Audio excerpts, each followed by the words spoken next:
आपका learn deep में स्वागत है। आज हम लोग राष्ट्रपति के जितने भी वस्तुनिष्ठ प्रश्न हैं उसे हम लोग देखेंगे। इस वस्तुनिष्ठ प्रश्न को देखने से पहले इसके जो क्लास थ्योरी दिया गया, कृपया वो प्लेलिस्ट में जाकर इसके थ्योरी को देख लें, उसके बाद इस ऑब्जेक्टिव को बनाएं।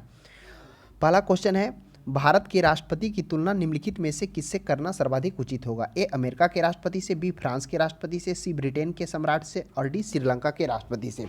चारों ऑप्शन को देखने के बाद हम लोग देखते हैं कि जब क्लास में अध्ययन किए थे उसमें बताया गया था कि भारत के राष्ट्रपति की तुलना ब्रिटेन के सम्राट से की गई है, ब्रिटेन के क्राउन से की गई है। जिस प्रकार भारत में नाम मात्र शक्तियों का जो हेड है उसे राष्ट्रपति के रूप में देखा गया, ठीक उसी प्रकार ब्रिटेन में क्राउन होता है। तो जो भारत की जो संसदीय व्यवस्था है वह ब्रिटेन से ली गई है, उसी ब्रिटेन सिस्टम पर ही आधारित है। तो इसका जो ऑप्शन नंबर सी हो जाएगा, ब्रिटेन के सम्राट से करना सर्वाधिक उचित है, ये पूछ रहा है तो सी ही सही होगा। दो में देखेंगे, भारत के कार्यपालिका का अध्यक्ष कौन होता है? ए हो गया राष्ट्रपति, बी प्रधानमंत्री, सी विरोधी दल का नेता, डी भारत सरकार का सचिव। तो कार्यपालिका का जो अध्यक्ष होता है वो में ए राष्ट्रपति ही होता है। अगर वरीयता क्रम की बात की जाए तो वरीयता क्रम में भी भारत के राष्ट्रपति का प्रथम स्थान होता है और द्वितीय स्थान पर उपराष्ट्रपति आता है। तो यह ध्यान में रखेंगे, कभी वरीयता क्रम में भी क्रम से सजाने को क्वेश्चंस दे देता है। नेक्स्ट देखेंगे, संघ की कार्यपालिका शक्ति निहित है? ए प्रधानमंत्री में है, बी राष्ट्रपति में और सी मंत्री परिषद में और डी सांसद में। तो संघ की कार्यपालिका शक्ति बी राष्ट्रपति में निहित है।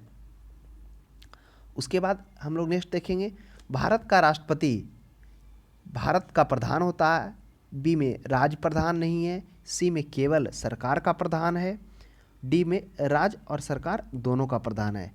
तो भारत का राष्ट्रपति क्या है? आप चारों ऑप्शन को पढ़कर इसका जो आंसर है, इसका जवाब आप कमेंट बॉक्स में दीजिए और क्यों है रीजन भी साथ में लिखिए। नेक्स्ट देखेंगे पांचवा,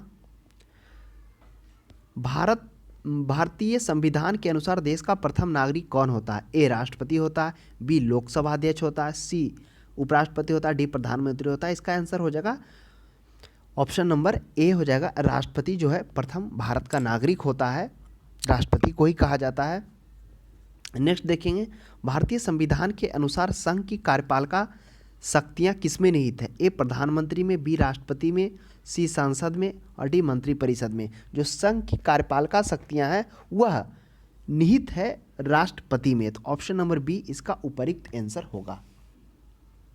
साथ में देखेंगे, भारतीय संविधान के अनुसार देश के तीनों सेनाओं का अध्यक्ष कौन होता है? सुप्रीम कमांडर कौन होता है? ए में है प्रधानमंत्री, बी में है उपराष्ट्रपति, सी में थल सेनाध्यक्ष और डी में है फील्ड मार्शल। तो ऑप्शन नंबर ए में देखेंगे, इसमें लिखा हुआ है तीनों सेना का अध्यक्ष राष्ट्रपति होता है। जब हम लोग पढ़े थे क्लास में राष्ट्रपति की शक्तियां, जब उसमें न्यायिक शक्तियां की बात किए थे, न्यायिक शक्तियां के बाद सैन्य शक्तियां, जिसमें बताया गया था कि थल सेना, जल सेना, वायुसेना तीनों सेना का अध्यक्ष राष्ट्रपति स्वयं होता है। तो ऑप्शन नंबर ए हो जाएगा। 8 में देखेंगे, भारत का राष्ट्रपति होता है। भारत का राष्ट्रपति ऑप्शन 1 में भारत का वास्तविक शासक होता है, राज्य का संवैधानिक अध्यक्ष होता है, राज्य और सरकार का अध्यक्ष होता है, बहुमत दल का नेता होता है। तो जो भारत का राष्ट्रपति होता है वह क्या होता है? चारों ऑप्शन को पढ़ने के बाद ऑप्शन नंबर बी में संवैधानिक अध्यक्ष होता है और ए वास्तविक शासक कौन होता है? वह तो प्रधानमंत्री होता है। राज्य और सरकार का अध्यक्ष राष्ट्रपति नहीं होता है। डी बहुमत दल का नेता। तो ये तीनों ऑप्शन खत्म हो गया और उपयुक्त आंसर ऑप्शन नंबर बी होगा। नेक्स्ट देखेंगे 9 में, भारतीय सशस्त्र सेनाओं का सर्वोच्च कमांडर कौन होता है? इसका हम लोग अभी देखे थे, सर्वोच्च कमांडर तीनों सेनाओं का वो राष्ट्रपति होता है, ऑप्शन नंबर ए। नेक्स्ट देखेंगे, भारत के राष्ट्रपति के लिए आवश्यक योग्यता नहीं है। तो जब हम लोग राष्ट्रपति का क्लास किए थे उसमें हम बताए थे कि भारत के राष्ट्रपति होने के लिए कुछ योग्यताएं हैं। पहला, वह भारत का नागरिक हो, दूसरा, वह 35 वर्ष की आयु पूरा कर चुका हो, तीसरा, वह लोकसभा सदस्य बनने योग्य हो, चौथा, किसी लाभ के पद पर ना हो। तो 10 में जो ऑप्शन नंबर डी में लिखा हुआ है वह संसद के किसी सदन का सदस्य हो। यही योग्यता नहीं है कि वो किसी संसद के सदन का सदस्य नहीं होता है, तो ध्यान में रखेंगे। और आप आगे पढ़ेंगे तो यह भी लिखा हो जाता है, अगर मान लेते हैं कोई राष्ट्रपति पद के उम्मीदवार के लिए होता है, राष्ट्रपति बनने के पूर्व वह मान लेते हैं किसी सदस्य सदनों में से किसी का सदस्य होता है तो उसे वह छोड़ना भी पड़ता है। नेक्स्ट देखेंगे 11 में, भारत के राष्ट्रपति निर्वाचन होने के पात्र बनने के लिए किसी व्यक्ति की आयु पूर्ण होनी चाहिए 35 वर्ष। इसकी चर्चा हम लोग क्लास में किए, अभी भी किए। नेक्स्ट देखेंगे 12 में, राष्ट्रपति पद के उम्मीदवार के लिए अधिकतम आयु कितनी बार होनी चाहिए। राष्ट्रपति पद के उम्मीदवार के लिए अधिकतम आयु की चर्चा नहीं की गई है। लगभग जितने भी जो निर्वाचन के द्वारा नियुक्ति किए जाते हैं उसमें मैक्सिमम एज की बात नहीं की गई है। मैक्सिमम एज की बात उसमें की गई है जिसे प्रतियोगिता के द्वारा लिया जाता है उस पद पर, जैसे हो गया आईएएस हो गया, आईपीएस हो गया, जो प्रतियोगिता के माध्यम से लिया जाता है उसमें मैक्सिमम उम्र की बात की गई है, लेकिन जो चुनाव जिसे नियुक्त किया जाता है उसमें मैक्सिमम एज की बात नहीं की गई है। नेक्स्ट देखेंगे क्वेश्चन नंबर 13, एक व्यक्ति राष्ट्रपति पद के लिए अधिकतम कितनी बार निर्वाचित हो सकता है। राष्ट्रपति पद के लिए वह अधिकतम, ऑप्शन नंबर डी में कोई सीमा नहीं है, यानी भारत में राष्ट्रपति पद के निर्वाचन होने के लिए कोई निर्धारित नहीं है कि वो कितनी बार होगा, लेकिन अमेरिका में 2 बार। नेक्स्ट देखेंगे 14 में, भारत का निर्वाचन किस प्रकार से होता है। ए प्रत्यक्ष रूप से, ए अप्रत्यक्ष रूप से, सी मनोनय से और डी कोई स्पष्ट प्रावधान नहीं है। तो ऑप्शन नंबर बी में होगा अप्रत्यक्ष रूप से। जो भारत का राष्ट्रपति का निर्वाचन होता है, निर्वाचन की व्यवस्था की गई अनुच्छेद 54 में, उसमें क्या बोला गया, अप्रत्यक्ष तथा गुप्त तरीके से राष्ट्रपति का मतदान होगा। 15 में नेक्स्ट देखेंगे, राष्ट्रपति पद के निर्वाचन हेतु कौन सी पद्धति अपनाई गई है। सूची पद्धति, संचयी मत पद्धति, सापेक्ष बहुमत पद्धति, समानुपातिक प्रतिनिधि एवं एकल संक्रमणीय मत पद्धति। तो राष्ट्रपति पद के निर्वाचन हेतु राष्ट्रपति के पद के निर्वाचन की व्यवस्था किसमें की गई, अनुच्छेद 55 में। किस प्रकार से इसका निर्वाचन होगा, तो इसका जो निर्वाचन है चारों ऑप्शन में ऑप्शन नंबर डी को पढ़ेंगे। क्या होता है, समानुपातिक प्रतिनिधि और एकल हस्तांतरणीय सिंगल ट्रांसफरेबल सिस्टम के द्वारा इसका क्या कहता है, पद्धति को अपनाया जाता है। इसकी चर्चा विशेष क्लास, इसको जो भारत के राष्ट्रपति का निर्वाचन के, इसका एक अलग से टॉपिक लेकर उसको डाला गया है, कृपया वो क्लास को देख लें। उसमें अच्छे से समझाया गया है कि किस तरह से भारत के राष्ट्रपति की निर्वाचन होता है, उसका काउंटिंग होता है, सभी उसमें दिए गए हैं। नेक्स्ट देखेंगे 16 में, राष्ट्रपति पद के चुनाव संबंधी विवाद को किसे निर्देशित किया गया है। किसे, ए संसदीय समिति को, लोकसभा अध्यक्ष को, निर्वाचन आयोग को और उच्चतम न्यायालय को। तो राष्ट्रपति के पद के चुनाव संबंधी विवाद जो है वह कौन करेगा, हमेशा उच्चतम न्यायालय करेगा सॉल्यूशन। इसकी चर्चा कौन से अनुच्छेद में की गई है कि शायद अनुच्छेद 74 है। तो मतलब राष्ट्रपति के चुनाव संबंधी कोई विवाद होगा तो इसकी जो कौन करेगा, इसको निपटारा यह करेगा सुप्रीम कोर्ट। नेक्स्ट देखेंगे 17 में, राष्ट्रपति के पद के लिए प्रस्तावक एवं अनुमोदक की कम से कम कितनी संख्या होनी चाहिए। ऑप्शन ए में है 10-10, बी में 20-20, सी में 50-50, डी में 100-100। तो देखिए इसका सही जवाब हो जाएगा ऑप्शन नंबर डी 50-50। 1992 से पहले 10-10 की व्यवस्था स्टार्टिंग में की गई थी। तो एक धरती पकड़ साहब थे जिन्होंने सबसे अधिक बार इलेक्शन लड़े थे, उन सबसे अधिक बार हारने का भी उनके द्वारा रिकॉर्ड बना था। तो बहुत सारे ऐसे हैं।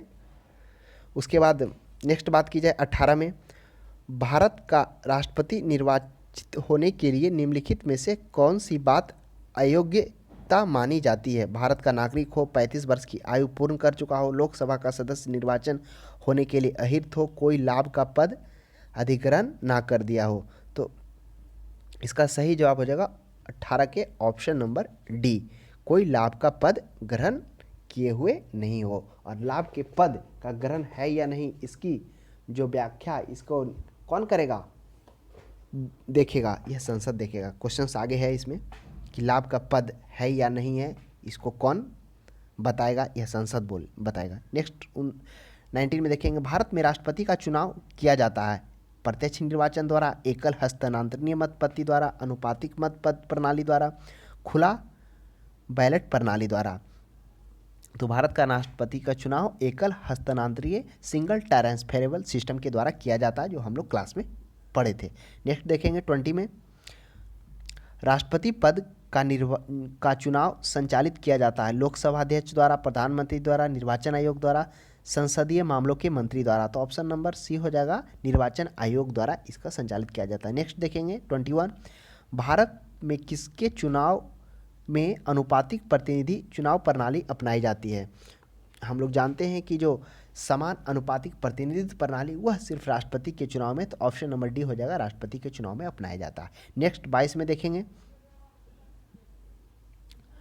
राष्ट्रपति चुनाव संबंधी मामले किसके पास भेजे जाते हैं? चुनाव आयोग, उच्चतम न्यायालय, उपराष्ट्रपति। तो राष्ट्रपति चुनाव संबंधी जब मामला होता है तो उसे उच्चतम न्यायालय में, ऑप्शन नंबर सी में, उच्चतम न्यायालय में भेजा जाता है।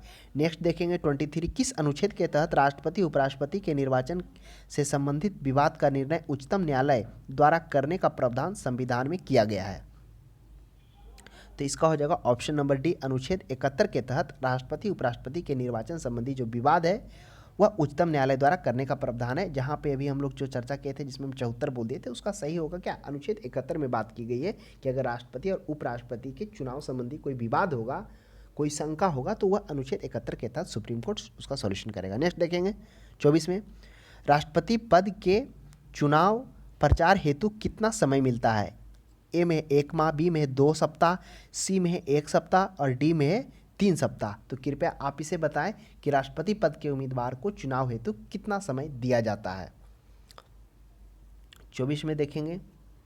नेक्स्ट 25 में, भारत के राष्ट्रपति का चुनाव कितने वर्षों के लिए होता है? तो कितने वर्षों के लिए होता है? 5 वर्षों के लिए होता है। नेक्स्ट देखेंगे, किस अनुच्छेद के तहत राष्ट्रपति अपने पद ग्रहण करने की तिथि से 5 वर्ष की अवधि तक अपने पद पर बना रहता है? तो कौन सा अनुच्छेद के तहत बना रहता है? अनुच्छेद 56 के तहत वह अपने, क्योंकि 5 में क्या की, अनुच्छेद 56 में क्या किया गया? पदावधि, यानी उसके पदावधि की बात की गई है कि वह शपथ ग्रहण करने के बाद वह 5 साल तक अपने कार्य पर बना रहेगा। नेक्स्ट देखेंगे हम लोग 27 में, राष्ट्रपति के चुनाव के लिए निर्वाचक मंडल में होते हैं। ऑप्शन ए में संसद के सभी सदस्य और विधान सभाओं तथा विधान परिषद के सभी सदस्य, ऑप्शन बी में संसद के दोनों सदनों तथा विधान सभाओं के निर्वाचित सदस्य, सी में संसद के दोनों सदनों के सभी सदस्य, संसद के दोनों सदनों के सभी निर्वाचित सदस्य। तो इसका सही जवाब हो जाएगा ऑप्शन नंबर बी, संसद के दोनों सदनों तथा विधान सभाओं के निर्वाचित सदस्य इस राष्ट्रपति के चुनाव में भाग लेते हैं। नेक्स्ट क्वेश्चन देखेंगे 28 में, भारत के राष्ट्रपति का निर्वाचन के बारे में निम्नलिखित में से कौन सा कथन सही नहीं है? पहला ऑप्शन है, कह रहा है कि राष्ट्रपति के निर्वाचन के बारे में सही नहीं, पा रहा है कि सभी राज्य विधानसभाओं के सदस्य निर्वाचक मंडल के सदस्य होते हैं, इसलिए उस समय राष्ट्रपति का निर्वाचन नहीं हो सकता है जब 1 या 2 विधानसभाएं भंग हो। बात तो सही है कि जो राष्ट्रपति का निर्वाचक मंडल होता है उसमें राज्य विधानसभाओं के सदस्य होते हैं, निर्वाचित सदस्य, लेकिन 1 या 2 विधानसभाएं भंग होती है, हो सकता है या नहीं हो सकता है, इसकी चर्चा हम लोग क्लास में किए, वो आप सोचिए। नेक्स्ट देखेंगे, संसद के दोनों सदनों के सदस्य का मत मूल्य सभी राज्य विधानसभाओं के संयुक्त मत मूल्य से कहीं भी अधिक होता है। करा जो संसद के दोनों सदनों के सदस्य होते हैं, लोकसभा और राज्यसभा, जो उसका मत मूल्य होता है सभी राज्य विधानसभाओं के संयुक्त मत मूल्य से कहीं भी अधिक होता है।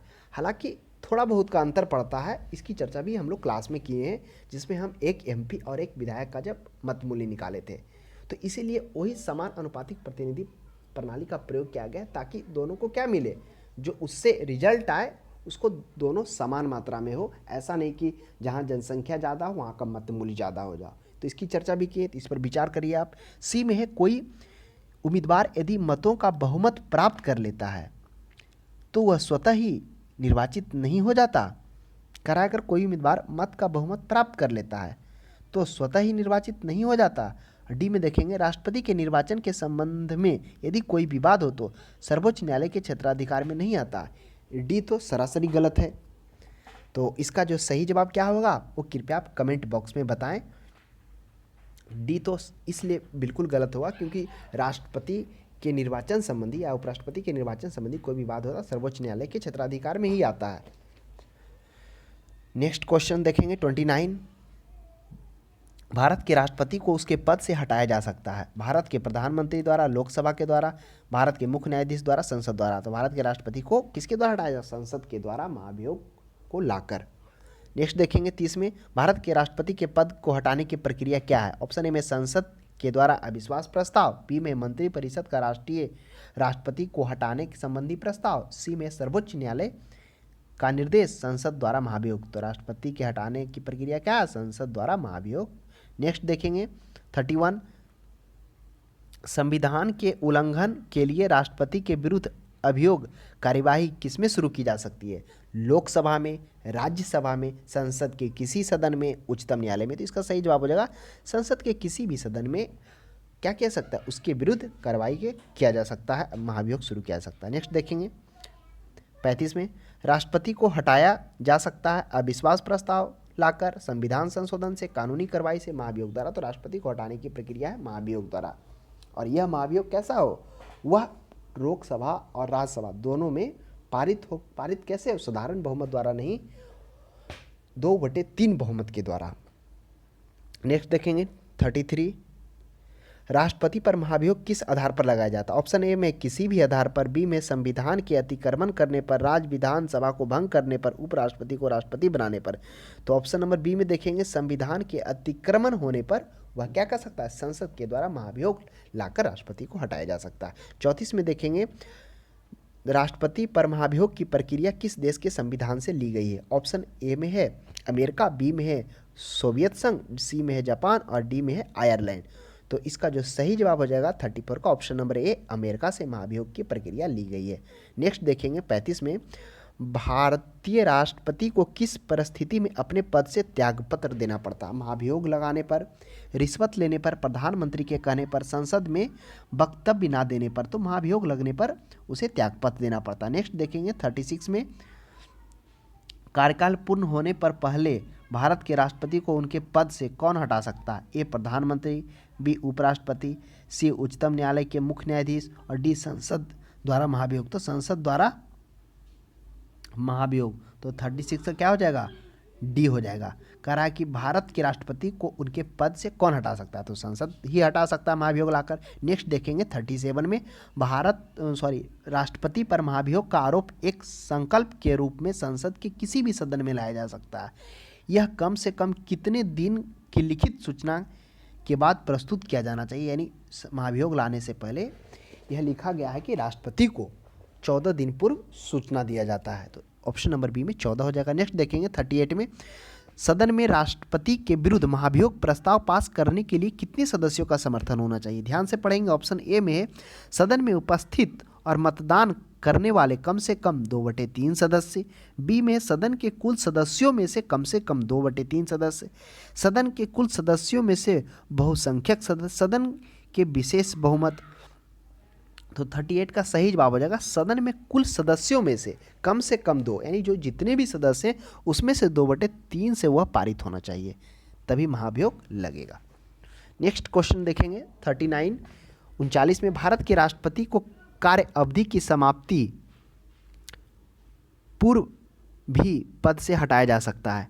कह रहा भारत के राष्ट्रपति को कार्य अवधि की समाप्ति के पूर्व भी पद से हटाया जा सकता है। कैसे हटाया जा सकता है? ए में है सत्ताधारी राजनीतिक दल द्वारा, बी में है प्रधानमंत्री द्वारा, सी में है महाभियोग द्वारा और डी में है न्यायालय में ट्रायल द्वारा। तो किसके द्वारा हो जाएगा? 39 का ऑप्शन नंबर सी, महाभियोग के द्वारा हो जाएगा। नेक्स्ट देखेंगे 40 में, किसी व्यक्ति के राष्ट्रपति के रूप में चुनाव को अवैध घोषित किए जाने की स्थिति में उसके द्वारा अपना चुनाव अवैध घोषित किए जाने के पूर्व के कृत्यों की क्या संवैधानिकता है? ऑप्शन ए में है यह कृत्य अविधि मान्य होंगे, यह कृत्य विधि मान्य होंगे, उन कृत्यों की पुष्टि उसके उत्तराधिकारी द्वारा की जानी आवश्यक है, उपर्युक्त में से कोई नहीं। तो इसका कमेंट बॉक्स में आप जवाब दीजिए सोच समझकर, और क्यों कैसे जरूर लिखें। नेक्स्ट देखेंगे 41 में, भारत के राष्ट्रपति को महाभियोग द्वारा हटाया जा सकता है, किंतु महाभियोग की प्रक्रिया को दोषपूर्ण कहकर आलोचना की जाती है। प्रक्रिया में कौन सा दोष नहीं है? कह रहा है कि महाभियोग द्वारा हटाया जरूर जाता है, किंतु महाभियोग की प्रक्रिया को दोषपूर्ण कहकर आलोचना की जाती है। तो क्यों आलोचना की जाती है? प्रक्रिया में कौन सा दोष नहीं है, उसी को ढूंढना है कि जो नहीं है, और किस कारण उसको दोष कहकर आलोचना की जाती है वो दिया हुआ है। और जो प्रक्रिया में दोष नहीं है, पहला है राष्ट्रपति के निर्वाचन में राज्य विधानसभा के सदस्य भाग लेते हैं, सही बात है, किंतु महाभियोग प्रक्रिया में उन्हें किसी भी प्रकार का अवसर नहीं दिया जाता, यह भी बिल्कुल सही है। क्योंकि क्या होते हैं निर्वाचन, राष्ट्रपति के निर्वाचन में तो संसद के निर्वाचित सदस्य भाग तो लेते ही लेते हैं, और साथ में राज्यों के विधानसभा के निर्वाचित सदस्य भी भाग लेते हैं, लेकिन उन्हें क्या करने का, वोट देने का अधिकार है, लेकिन राष्ट्रपति के महाभियोग में जो राज्य के विधानसभा के निर्वाचित होते हैं उन्हें शामिल नहीं किया जाता। तो पहला सही कह रहा है। दूसरा, महाभियोग में व्यवस्था है कि संसद के एक सदन आरोप लगाएगा और दूसरा सदन आरोप की जांच करेगा। इसमें से यह स्पष्ट नहीं है कि सदन स्वयं जांच करेगा या किसी अन्य से जांच कराएगा। तो यह भी सही बात है, यह कहना सही है कि एक सदन आरोप लगाएगा जब दूसरा सदन वह आरोपों की जांच करेगा। तो इसमें यह स्पष्ट नहीं है कि सदन स्वयं करेगा या किसी अन्य से जांच कराएगा। ऐसे जांच कराने के लिए वस्तुतः एक कमेटी का गठन किया जाता है। तो दो नंबर भी बहुत हद तक सही ही है। सी में देखेंगे, राष्ट्रपति राज्यसभा के रिक्त स्थानों पर अपने समर्थकों को मनोनीत करके 2/3 बहुमत से अपने विरुद्ध महाभियोग पारित करने को असंभव बना सकता है। इसकी ऐसा तो कहीं लिखा हुआ नहीं है और यह उचित भी नहीं है। डी में पढ़ते हैं, राष्ट्रपति को लोकसभा भंग करने का अधिकार है, बिल्कुल है। यदि उस पर आरोप लगाया जाए और वह लोकसभा को भंग कर दे तो जनता ना कि संसद अभियोग लगाने वाली होगी। तो ऑप्शन नंबर डी में अगर देखा जाए तो यह भी हद तक सही कहा गया कि लोकसभा को अनुच्छेद 85 के तहत भंग करने का अधिकार है। कह रहा है कि यदि उस पर आरोप लगाया जाए और वह लोकसभा को भंग कर दे, मान लेते हैं आरोप लगाया और वह लोकसभा को भंग कर दे, तो जनता ना कि संसद अभियोग लगाने वाली होगी। बिल्कुल सही है। यानी कहने का मतलब कर रहा है कि उस जो लोकसभा में सदस्य चुने हुए आते हैं वो तो जनता का ही सदन होता है, क्योंकि जनता उन्हें प्रत्यक्ष वोटिंग के द्वारा चुनते हैं और वही लोकसभा में जाकर बैठते हैं। तो हमारे अनुसार तो सी ही इसका उपयुक्त आंसर होना चाहिए। अगर आपका कुछ विचार विमर्श है तो जरूर कमेंट बॉक्स में अपना कमेंट दें। नेक्स्ट देखेंगे 42 में। 42 में क्या है, राष्ट्रपति को निम्नलिखित में से कौन पद गोपनीयता की शपथ दिलाता है? भारत के मुख्य न्यायाधीश, प्रधानमंत्री, अटॉर्नी जनरल, महाधिवक्ता। तो भारत के मुख्य न्यायाधीश क्या करते हैं? गोपनीयता पद की शपथ दिलाते हैं। नेक्स्ट देखेंगे 43, राष्ट्रपति संविधान के किस अनुच्छेद के तहत मुख्य न्यायाधीश के समक्ष शपथ ग्रहण करता है? कौन सा अनुच्छेद के तहत? अनुच्छेद 58, अनुच्छेद 60, अनुच्छेद 66, अनुच्छेद 70।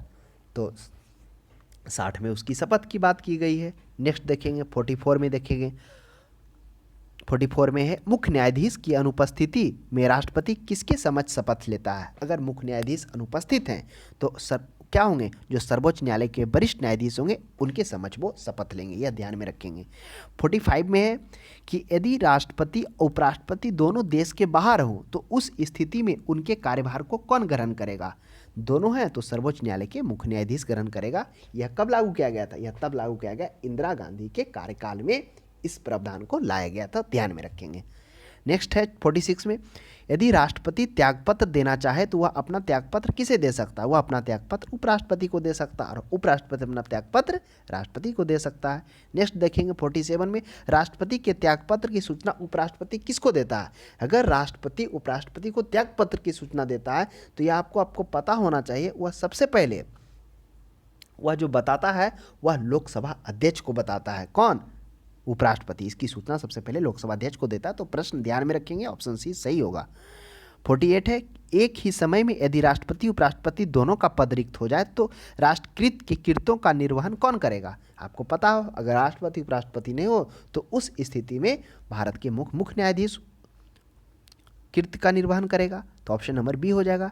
नेक्स्ट देखेंगे 49, यदि मृत्यु, त्यागपत्र अथवा हटाए जाने की स्थिति में भारत के राष्ट्रपति का पद रिक्त हो जाए तो उस पद का कार्यभार कौन संभालेगा? यदि राष्ट्रपति मृत्यु हो जाता है, त्यागपत्र दे देता है या हटा दिया जाता है तो राष्ट्रपति का पद उपराष्ट्रपति संभालेगा। और जब उपराष्ट्रपति राष्ट्रपति के पद ग्रहण करेगा तो वे सभी वेतन भत्ते जो राष्ट्रपति को मिलते हैं वो उपराष्ट्रपति को मिलेगा। नेक्स्ट देखेंगे 50 में, जब राष्ट्रपति मृत्यु, त्यागपत्र, पदच्युत या अन्य कारणों से अपने कर्तव्यों को नहीं निभा सकता है तो उपराष्ट्रपति कितने समय तक राष्ट्रपति के रूप में कार्य करेगा? ऑप्शन ए में है 5 वर्ष तक, बी में है 1.5 वर्ष तक, सी में है 6 वर्ष तक और डी में है 6 माह। तो 6 माह तक करेगा। 6 माह के अंदर क्या होता है? राष्ट्रपति का चुनाव कराना जरूरी हो जाता है। वह 6 माह ही तक मैक्सिमम कार्यभार संभाल सकता है। नेक्स्ट देखेंगे 51, निम्नलिखित में से कौन राष्ट्रपति पूर्व में केंद्रीय गृह मंत्री थे?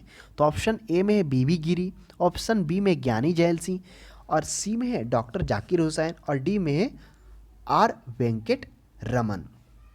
तो इसका सही जवाब हो जाएगा ज्ञानी जैल सिंह। ज्ञानी जैल सिंह जो थे वह क्या थे? राष्ट्रपति बनने से पूर्व केंद्रीय मंत्री भी थे।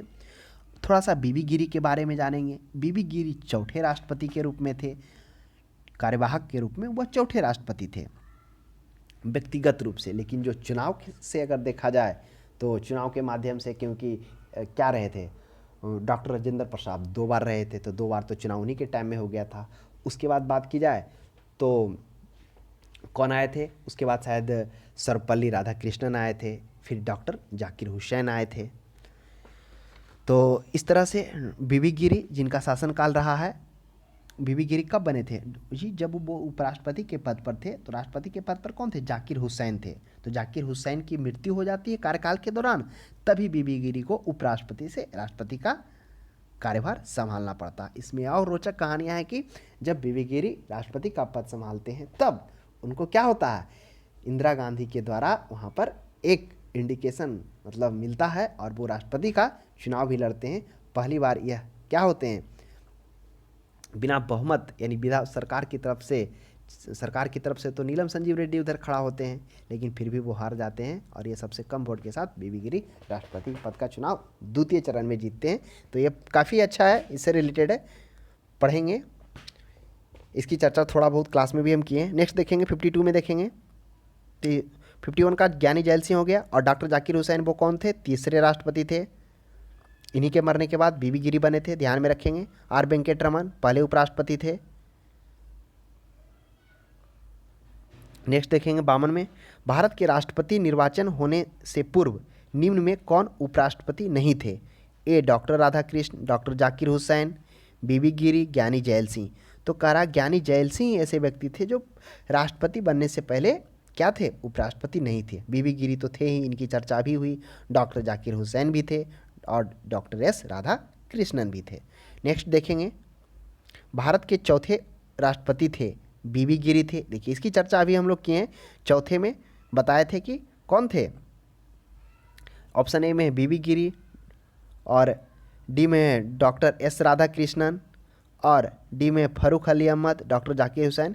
तो चौथे राष्ट्रपति बीबी गिरी थे। किनके मरने के बाद? डॉक्टर जाकिर हुसैन के मरने के बाद जो तीसरे राष्ट्रपति थे, उन्हीं के कार्यकाल में डॉक्टर बीबी गिरी जो उपराष्ट्रपति थे वो राष्ट्रपति बनते हैं। राष्ट्रपति बनने के बाद वही कार्यवाहक ही रहते हैं। फिर उसके बाद वो राष्ट्रपति के लिए चुनाव भी लड़ते हैं, और उसमें इंदिरा गांधी के द्वारा उनको सपोर्ट दिया था, और वह सबसे कम मतों के साथ 50.2% वोट के साथ वह द्वितीय चरण में वह विजयी भी होते हैं। नेक्स्ट देखेंगे 54 में, सबसे लंबे समय तक भारत के राष्ट्रपति थे। तो आपको पता होगा, 4 ऑप्शन पढ़ने के बाद, जो हमारे बाबूजी थे डॉक्टर राजेंद्र प्रसाद 1950 से 1962 ईस्वी तक रहे थे। तो सही जवाब डॉक्टर राजेंद्र प्रसाद ही होगा। एस राधाकृष्णन की बात की जाए तो राधाकृष्णन दूसरे राष्ट्रपति थे, व्यक्तिगत रूप से दूसरे थे। इनका कार्यकाल वही, जब बाबूजी मरते हैं तो 1962 से 1967 रहते हैं राधाकृष्णन जी। उसके बाद राधाकृष्णन जी के बाद 67 में फिर जाकिर हुसैन बनते हैं। वही 67 के बाद ये 2 साल रहते हैं 69, क्योंकि डॉक्टर जाकिर हुसैन का अपने कार्यकाल के दौरान ही मृत्यु हो जाता है। इसकी चर्चा भी पहले हुई थी कि कौन ऐसे राष्ट्रपति है जिनके अपने कार्यकाल के दौरान ही मृत्यु हुआ था। तो वही जो डॉक्टर ये बीबी गिरी जो उपराष्ट्रपति रहते हैं, उपराष्ट्रपति बनते हैं। तो उसके बाद एकदम क्रम से दिया हुआ है, ऑप्शन भी क्रम से है। फिर उसके बाद बीबी गिरी बनते हैं। बीबी गिरी जब बनते हैं राष्ट्रपति पर डॉक्टर जाकिर हुसैन के बाद, तो वो कब से कब तक रहते हैं?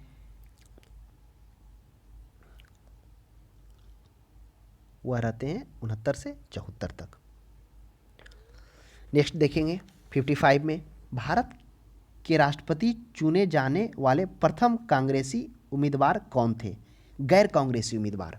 तो क्वेश्चन ध्यान से पढ़िएगा। कह रहा राष्ट्रपति चुने जाने वाले प्रथम गैर कांग्रेसी, बीबी गिरी, ज्ञानी जैल सिंह, नीलम संजीव रेड्डी, डॉक्टर जाकिर हुसैन।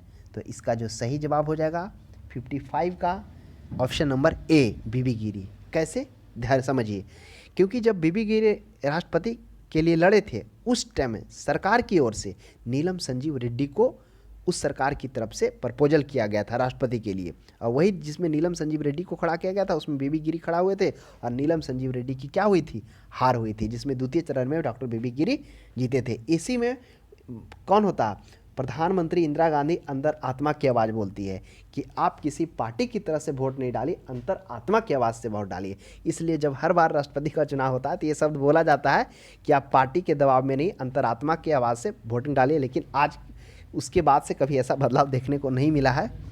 तो यही गैर कांग्रेसी थे, बीबी गिरी थे। अगला देखेंगे, क्वेश्चन 56 है, भारत राष्ट्रपति के सर्वसम्मति से चुने जाने का अभी तक एकमात्र उदाहरण। राष्ट्रपति, भारत के राष्ट्रपति के सर्वसम्मति से चुने जाने का, ए में है डॉक्टर राजेंद्र प्रसाद, बी में है doctor Radha S Krishnan, doctor Zakir Hussain, Neelam Sanjiva Reddy. तो इसका सही जवाब हो जाएगा नीलम संजीव रेड्डी। यही है भारतीय राष्ट्रपति के सर्वसम्मति से चुने जाने का अभी तक का एकमात्र उदाहरण है। डॉक्टर राजेंद्र प्रसाद की बात की जाए, इनका कार्यकाल पहले प्रधान राष्ट्रपति रहे हैं, 50 से 62 रहा है। और डॉक्टर एस राधाकृष्णन इनके बाद बने हैं, तो मान लीजिए 62 से 67 ही रहे हैं, तो 67 से 69 बात की जाए, राधाकृष्णन का कार्यकाल होगा 67 से 69, सॉरी 62 से 67। एस राधाकृष्णन और डॉक्टर जाकिर हुसैन उसके बाद बनते हैं, तो 67 से 69, क्योंकि इनके अपने कार्यकाल के दौरान ही मृत्यु हो जाती है, तो बीबी गिरी बनते हैं। नेक्स्ट क्वेश्चन देखेंगे 57 में, निम्नलिखित में से कौन कभी भारत का राष्ट्रपति नहीं रहा। राधाकृष्णन अभी रहे हैं दूसरे राष्ट्रपति 67 से 69 बाबूजी के बाद। फिर डॉक्टर जाकिर हुसैन, यही डॉक्टर जाकिर हुसैन राधाकृष्णन के बाद 67 से 69 क्यों रहते हैं 2 ही साल, क्योंकि इनका अपने कार्यकाल के दौरान ही मृत्यु हो जाता है। उसके बाद ज्ञानी जैल सिंह की बात की जाए, तो ज्ञानी जैल सिंह का कब रहे हैं, 82 से 87 रहे हैं। प्रथम सिख के रूप में भी जाने जाते हैं, सिख राष्ट्रपति यही थे, सी राजगोपालाचारी। तो इसका हो जाएगा कभी भारत के राष्ट्रपति नहीं रहे श्री राजगोपालाचारी। ये क्या थे, अंतिम भारतीय गवर्नर जनरल भी थे, क्योंकि उसके बाद गवर्नर जनरल का पद समाप्त कर दिया गया था। नेक्स्ट क्वेश्चन देखेंगे, स्वतंत्र भारत के प्रथम राष्ट्रपति कौन थे। स्वतंत्र भारत के प्रथम राष्ट्रपति वही बाबूजी थे, डॉक्टर राजेंद्र प्रसाद। नेक्स्ट 59 देखेंगे, 59 में है, निम्नलिखित में से कौन लगातार 2 बार राष्ट्रपति रहे। ए में है डॉक्टर राजेंद्र प्रसाद, बी में है doctor S Radhakrishnan, doctor Zakir Hussain, A और बी दोनों। अगर हम चर्चा की जाए तो इसकी चर्चा पिछले 2-3 क्वेश्चन से हो रही। डॉक्टर राजेंद्र प्रसाद बाबूजी का कार्यकाल 50 से 62 रहा है और 2 बार कार्यकाल रहा है, 50 से 55, 55 से फिर रहा है, यानी 12 साल रहे हैं। कभी कभी ये भी प्रश्न पूछता है सबसे लंबा समय तक कौन रहे हैं, ऑप्शन में रहेगा 7 रहेगा, 10 रहेगा, 12 रहेगा, 15 रहेगा, तो 12 राजेंद्र प्रसाद। फिर डॉक्टर एस राधाकृष्णन, इनका कार्यकाल दूसरे राष्ट्रपति रहे हैं, इनका रहा है 62 से 67 रहा है। डॉक्टर जाकिर हुसैन 67 से 69, क्योंकि अपने इनका कार्यकाल के दौरान ही। तो सही जवाब हो जाएगा ऑप्शन नंबर ए। नेक्स्ट देखेंगे 60 में देखेंगे, भारतीय संविधान का कौन सा अनुच्छेद राष्ट्रपति के पद के लिए पुनः निर्वाचन की योग्यताएं निर्धारित करता है। तो ऑप्शन ए में है अनुच्छेद 52, बी में है अनुच्छेद 54, सी में है अनुच्छेद 55 और डी में है अनुच्छेद 57।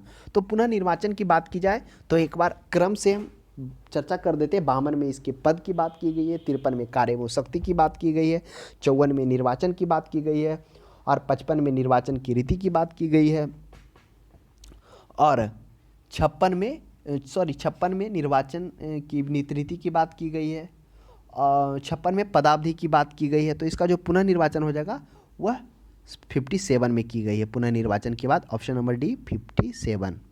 नेक्स्ट देखेंगे, जनता पार्टी के शासन के दौरान भारत के राष्ट्रपति थे। अच्छा क्वेश्चन है। ऑप्शन ए में देखेंगे फर्रुखउद्दीन अली अहमद, दूसरा में है एन संजीव रेड्डी और तीसरा में है ज्ञानी जैल सिंह और चौथा में है आर वेंकट रमन। तो जनता पार्टी के शासन के दौरान कौन रहे, तो इसका सही जवाब हो जाएगा 61 का option number B N Sanjiva Reddy, Neelam Sanjiva Reddy. यही जनता पार्टी के शासन के दौरान भारत के राष्ट्रपति रहे थे, एन संजीव रेड्डी, नीलम संजीव रेड्डी। और इनको सबसे कम उम्र के कार्यकाल का भी राष्ट्रपति बोला जाता है। नेक्स्ट क्वेश्चंस देखेंगे, फर्रुखउद्दीन अली अहमद, इनकी बात की जाए तो ये जो फर्रुखउद्दीन अली अहमद थे वह भी राष्ट्रपति के पद पर रहे थे, पाँचवें कब रहे थे? यह शायद रहे थे 74 से 77 में, पहले केंद्रीय मंत्री भी रह चुके थे। नेक्स्ट देखेंगे, भारत के किस राष्ट्रपति की मृत्यु कार्यकाल पूरा करने से पूर्व हो गई थी? ऑप्शन ए में डॉक्टर राजेंद्र प्रसाद, इन्होंने पूरा कार्यकाल किया था 50 से 62 तक। एस राधाकृष्णन, इन्होंने भी पूरा कार्यकाल किया 62 से 67। डॉक्टर जाकिर हुसैन, इनका कार्यकाल बीच में अटक गए थे, क्योंकि जब ये अटक गए थे तो बीबी गिरी ही जो राष्ट्रपति थे, राष्ट्रपति बने थे। डॉक्टर जाकिर हुसैन होगा 67 से 69 रहे थे, फिर उसके बाद बीबी गिरी आए थे। नेक्स्ट क्वेश्चन देखेंगे, भारतीय संघ के प्रतिरक्षा बलों का सर्वोच्च समादेश निम्नलिखित में से किसमें निहित है? थल सेनाध्यक्ष में, राष्ट्रपति में, प्रधानमंत्री में, तीनों सेनाध्यक्ष में। तो इसका सही जवाब हो जाएगा ऑप्शन नंबर बी, राष्ट्रपति में जो है प्रतिरक्षा बल के सर्वोच्च समादेश राष्ट्रपति में ही। तीनों सेना के यह अध्यक्ष भी होते हैं, थल सेना, वायुसेना और जल सेना। नेक्स्ट देखेंगे, निम्नलिखित में से भारत का राष्ट्रपति किसकी नियुक्ति नहीं करता है? उपराष्ट्रपति, बी सी में राज्यपाल, बी में प्रधानमंत्री, मुख्य निर्वाचन आयुक्त। तो जो भारत के राष्ट्रपति की नियुक्ति है वह बात की जाए 12 से 13, यानी 13 जो है 13 पद वाले को यह नियुक्ति करता है। कुछ हम लोग ध्यान में रखेंगे, जैसे क्रम से एक बार चर्चा कर देते हैं। संघ के प्रधानमंत्री एवं मंत्री का, उसके बाद राज्यपाल का, उच्चतम न्यायालय और उच्च न्यायालय के न्यायाधीश का, भारत के महान्यायवादी का, कैग बोले तो नियंत्रक महालेखा परीक्षक का, संघ लोक सेवा आयोग के अध्यक्ष का, उसके सदस्य का, मुख्य निर्वाचन आयुक्त एवं अन्य निर्वाचन आयुक्त, राष्ट्रीय तो इस तरह से 13 हैं, लगभग 13 को राष्ट्रपति के द्वारा नियुक्त किया जाता है। तो इसमें कह रहा है किसकी नियुक्ति नहीं करते हैं, तो इसका सही जवाब हो जाएगा ऑप्शन नंबर ए में उपराष्ट्रपति। उपराष्ट्रपति की नियुक्ति राष्ट्रपति के द्वारा नहीं की जाती है, आपको यह पता होना चाहिए। प्रधानमंत्री का करते हैं, राज्यपाल का ही करते हैं, मुख्य निर्वाचन आयुक्त का भी करते हैं। नेक्स्ट क्वेश्चन देखेंगे 54 में, निम्नलिखित में से किसकी नियुक्ति भारत का राष्ट्रपति करता है? किसकी नियुक्ति करता है 65 में? तो भारत का महान्यायवादी सही में करता है, नियंत्रक महालेखा परीक्षक इसकी भी करता है, एक राज्य का राज्यपाल इस पर करता है। उपरोक्त सभी सही हो जाएगा ऑप्शन, क्योंकि अभी चर्चा किए हैं। भारत के राष्ट्रपति की नियुक्ति कौन करता है? संघ के प्रधानमंत्री एवं मंत्री का, दूसरा राज्यपाल का, और तीसरा उच्चतम न्यायालय के न्यायाधीश और उच्च न्यायालय के न्यायाधीश का, भारत के महान्यायवादी का, नियंत्रक एवं महालेखा परीक्षक का, छठा में संघ लोक सेवा आयोग के अध्यक्ष का और सदस्य का, उसके बाद सातवां मुख्य निर्वाचन आयुक्त का, अन्य मुख्य के साथ अन्य निर्वाचन आयुक्त का, आठवां में राष्ट्रीय मानवाधिकार आयोग के अध्यक्ष का, अनुसूचित जाति जनजाति के अध्यक्ष का। इसकी चर्चा हम लोग क्लास में भी किए हैं। नेक्स्ट देखेंगे 66 में, केंद्रीय मंत्रिमंडल में मंत्रियों की नियुक्ति कौन करता है? मंत्री ए प्रधानमंत्री, बी राष्ट्रपति, सी प्रधानमंत्री की सलाह पर राष्ट्रपति। तो प्रधानमंत्री की सलाह पर राष्ट्रपति कौन करता है? मंत्रियों की नियुक्ति करता है। नेक्स्ट देखेंगे 67 में, निम्नलिखित में से किसकी नियुक्ति राष्ट्रपति द्वारा नहीं की जाती है? लोकसभा अध्यक्ष के, भारत के मुख्य न्यायाधीश के, सेना प्रमुख को, इनमें से कोई नहीं। तो इसका जो 67 का सही जवाब हो जाएगा ऑप्शन नंबर ए, लोकसभा अध्यक्ष। जो लोकसभा अध्यक्ष हैं इसकी नियुक्ति राष्ट्रपति के द्वारा नहीं की जाती है। अब आपके मन में प्रश्न उठा हुआ कि सेना प्रमुख को क्या किया जाता है? तो सेना प्रमुख को करने का अधिकार है। भारत के मुख्य न्यायाधीश का तो है ही है, सेना प्रमुख तो जितने भी सेना के जो प्रमुख होंगे उनमें इनका करने का अधिकार है। जैसे कौन कौन से हैं जिसमें सदस्य शामिल होते हैं? राष्ट्रीय मानवाधिकार, प्रधानमंत्री, गृह मंत्री, लोकसभा में विपक्ष के नेता, राज्यसभा में विपक्ष के नेता, लोकसभा के अध्यक्ष, राज्यसभा के उपसभापति। तो ये सभी जो है ना, इनको राष्ट्रपति के द्वारा नियुक्ति करने की एक अनुशंसा पर एक समिति द्वारा की जाती है। तो 67 का सही जवाब क्या होगा? आप इसे कमेंट बॉक्स में भी आप अपना सजेशन दीजिए कि क्या इसका सही जवाब होना चाहिए। कहने का मतलब है कुछ कुछ जैसे हैं। नेक्स्ट देखेंगे 68, भारत के राष्ट्रपति की मर्जी तक निम्नलिखित में से कौन अपने पद पर रह सकता है?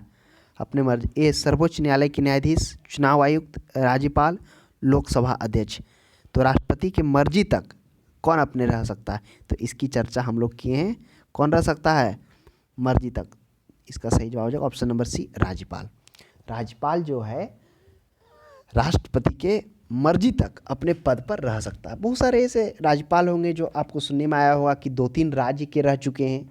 अभी भी असम के जो राज्यपाल अभी हैं सत्यपाल मलिक शायद हैं, वो 2-3 जगह के रह चुके हैं। नेक्स्ट देखेंगे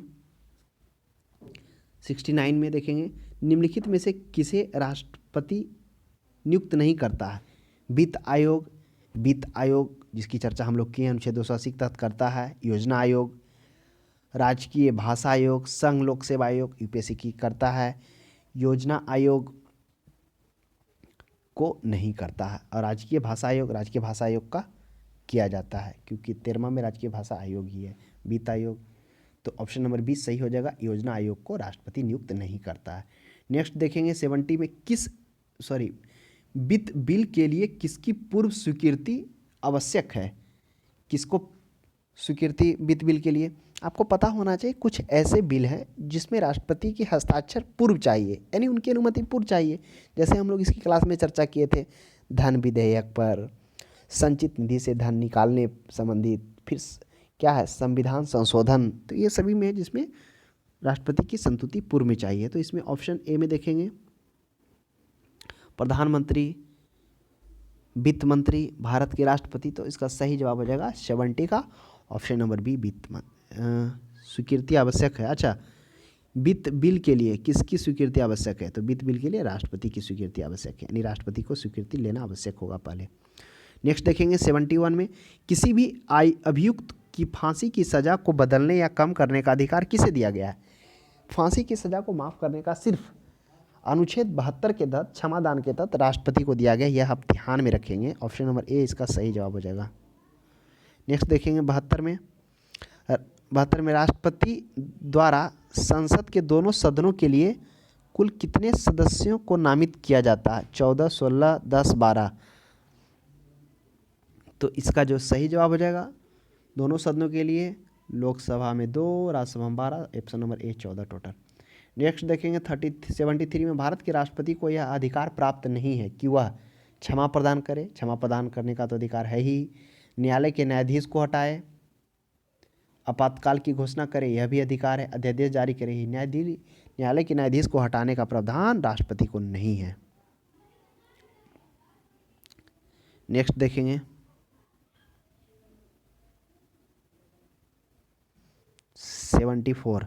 74 में, किसी विधि के प्रश्न पर सर्वोच्च न्यायालय से परामर्श लेने का अधिकार किसको है? ये राष्ट्रपति को है, अनुच्छेद 143 के तहत, ऑप्शन बी सही होगा। नेक्स्ट देखेंगे भारतीय संविधान का कौन सा अनुच्छेद राष्ट्रपति को उच्चतम न्यायालय में परामर्श करने की शक्ति देता है? अनुच्छेद 143 के तहत राष्ट्रपति उच्चतम न्यायालय से परामर्श ले सकता है। नेक्स्ट 76 में देखेंगे, संसद का अधिवेशन बुलाने का काम किसको है? संसद के अधिवेशन बुलाने का काम राष्ट्रपति को है, लेकिन इसकी अध्यक्षता लोकसभा अध्यक्ष के द्वारा ही किया जाएगा। नेक्स्ट क्वेश्चन देखेंगे, राष्ट्रपति को कौन सहाय एवं मंत्रणा देता है? कौन देता है? या तो मुख्यमंत्री, पहला है उपराष्ट्रपति, बी है राज्यपाल, सी है मुख्यमंत्री और संघीय मंत्री परिषद। तो इसका संघीय मंत्री परिषद ही होगा, यही इसको सलाह विचार विमर्श देता है। तो मेरे अनुसार तो डी ही सही होना चाहिए। अगर आपको कुछ और लग रहा है तो कमेंट बॉक्स में जरूर अपना सजेशन दें। नेक्स्ट देखेंगे 78 में, भारत के राष्ट्रपति ने आर्थिक संकट की घोषणा कब की थी? 1962 में, 1971 में, 1975 में? कभी नहीं हुआ था आर्थिक संकट की घोषणा। और जिसकी चर्चा इसमें की गई है 62, 71, 75, ये क्या हुआ था? आपात की घोषणा हुआ था। 1962 में किसके साथ हुआ था? चीन के साथ। 1971 में पाकिस्तान, वही बांग्लादेश। 1975 में इंदिरा गांधी के समय में। नेक्स्ट क्वेश्चन देखेंगे 79, विदेशों में भेजे जाने वाले विभिन्न संसदीय प्रतिनिधि मंडलों के लिए व्यक्तियों का नामांकन कौन करता है? इसकी राष्ट्रपति करता है, आप ध्यान में रखेंगे।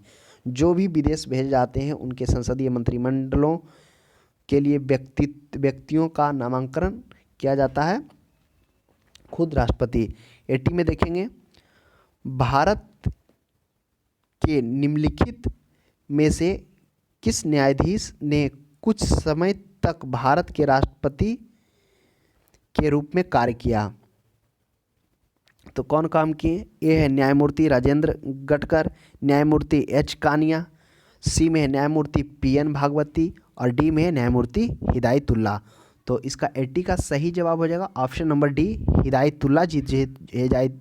जो हिदायतुल्लाह थे उन्होंने क्या किए थे, मुख्य न्यायाधीश ने कुछ समय तक भारत के राष्ट्रपति के पद को संभाले थे, हिदायतुल्लाह जी। एसएससी में पूछा गया प्रश्न है, ध्यान में रखेंगे।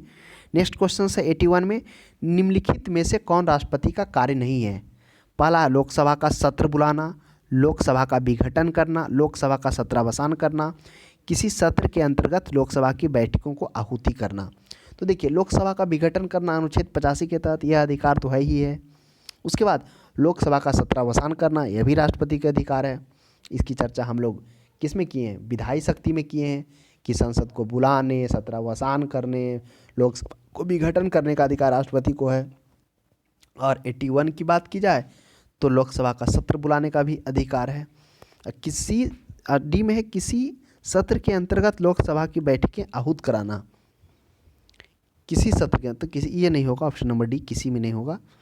नेक्स्ट क्वेश्चन देखेंगे 82 में, विदेशी देशों के सभी राजदूतों का कमिश्नरों के प्रत्यय पत्र किसके द्वारा प्राप्त किए, राष्ट्रपति के द्वारा प्राप्त किए जाते हैं। जो दो प्रश्न यह ध्यान में रखेंगे, एक विदेश देशों के सभी राजदूतों के का कमिश्नरों का प्रत्यय पत्र प्राप्त करने का अधिकार राष्ट्रपति के, और अभी हम लोग इसकी चर्चा किए थे क्या, कि जो विदेश भेजे जाते हैं प्रतिनिधि मंडल व्यक्तियों के नामांकन निम्नलिखित में से कौन करता है, वह राष्ट्रपति करता है। तो दोनों अच्छा क्वेश्चन है, ध्यान में रखेंगे। नेक्स्ट क्वेश्चन है 83 देखेंगे हम लोग, राष्ट्रपति किस विधेयक को पुनर्विचार के लिए नहीं लौटा सकता है। ए, साधारण विधेयक को, धन विधेयक को, गैर सरकारी विधेयक को, इनमें से कोई नहीं। तो धन विधेयक हो, इसे पुनर्विचार के लिए नहीं लौटा सकता। क्यों? क्योंकि पूर्व संतुति के बाद भी धन विधेयक को पेश किया जाता है, ये आपको पता होना चाहिए। नेक्स्ट देखेंगे 84 में, यदि राष्ट्रपति द्वारा किसी विधेयक को पुनर्विचार के लिए लौटाया जाता है तो वह किस वीटो का प्रयोग किया जाएगा। देखिए, वीटो 3 तरह के होते हैं, एक जेबी वीटो है, निलंबनकारी वीटो और अंत्यातिक वीटो।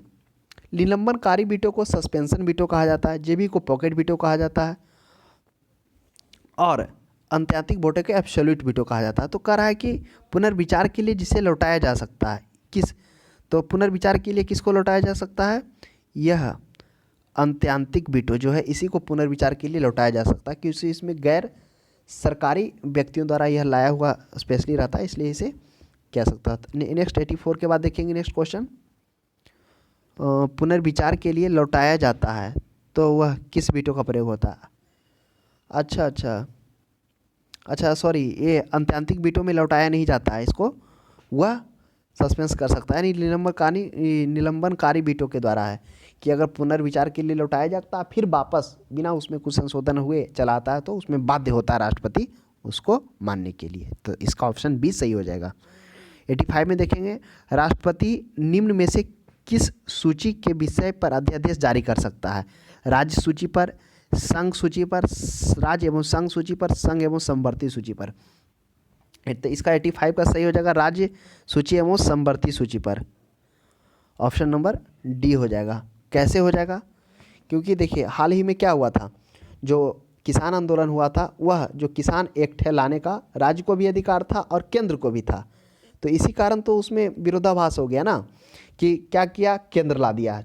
लेकिन अगर आप गहराई से जाएंगे तो इसकी चर्चा हम किए हैं क्लास में, कि समवर्ती सूची में लिखा हुआ है कि अगर क्या हो, केंद्र सरकार के अंतर्गत भी है तो वह क्या कर सकता है, केंद्र सरकार को अधिकार है उस पर अध्यादेश लाने का। नेक्स्ट क्वेश्चन 87 में देखेंगे, निम्नलिखित में से किस परिस्थिति में राष्ट्रपति अध्यादेश जारी नहीं कर सकता है। केवल राज्यसभा ही सत्र में हो तब, केवल लोकसभा ही सत्र में, जब दोनों सत्र में हो, जब दोनों सत्र में नहीं हो। तो इसका सही जवाब हो जाएगा जब दोनों सत्र में हो तब नहीं कर सकता है जारी। नेक्स्ट देखेंगे 88, जब कोई विधेयक संसद द्वारा पारित हो जाता है तो राष्ट्रपति को अधिकार है कि उसे क्या करे, अस्वीकार करे, संशोधित करे, उसे अपने पास अनिश्चित काल के लिए रखे, पुनर्विचार के लिए वापस भेजे। तो कह रहा है कि क्या हो सकता है, पुनर्विचार के लिए वापस भेज सकता है, यह उसको अधिकार है।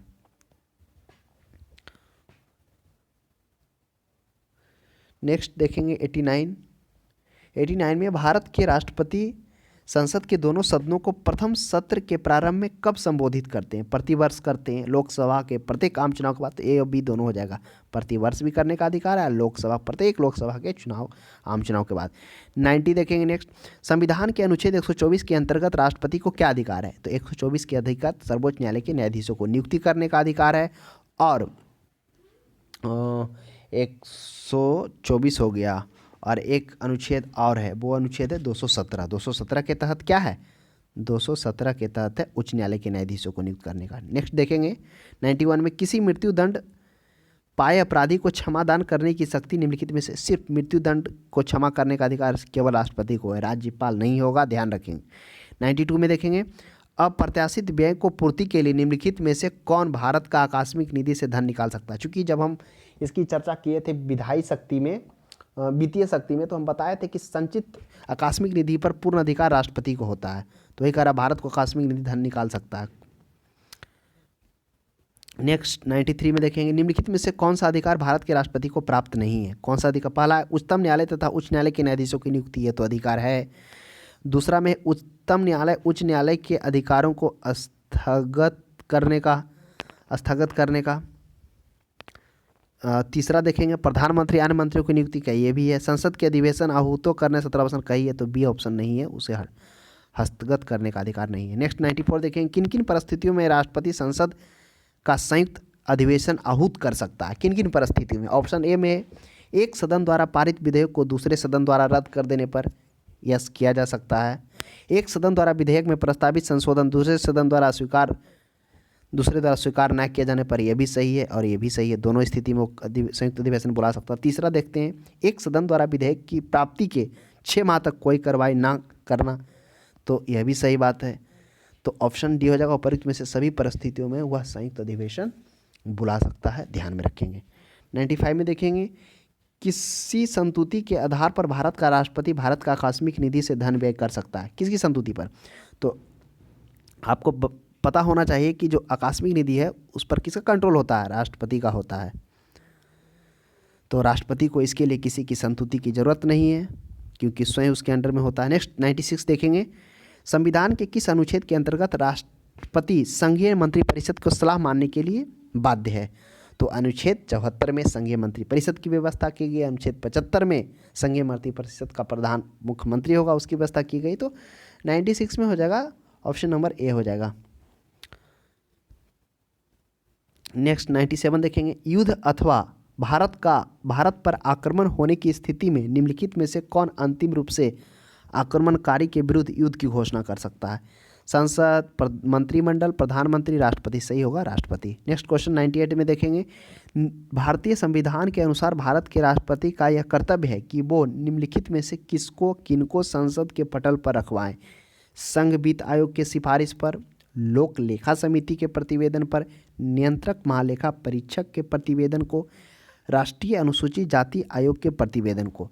और क्वेश्चन फिर से एक बार पढ़ते हैं, भारतीय संविधान के अनुसार भारत के राष्ट्रपति का यह कर्तव्य है कि वो किसको संसद के पटल पर रखवाएं? तो इसका जो सही जवाब हो जाएगा आप कमेंट बॉक्स में दीजिए, क्या होना चाहिए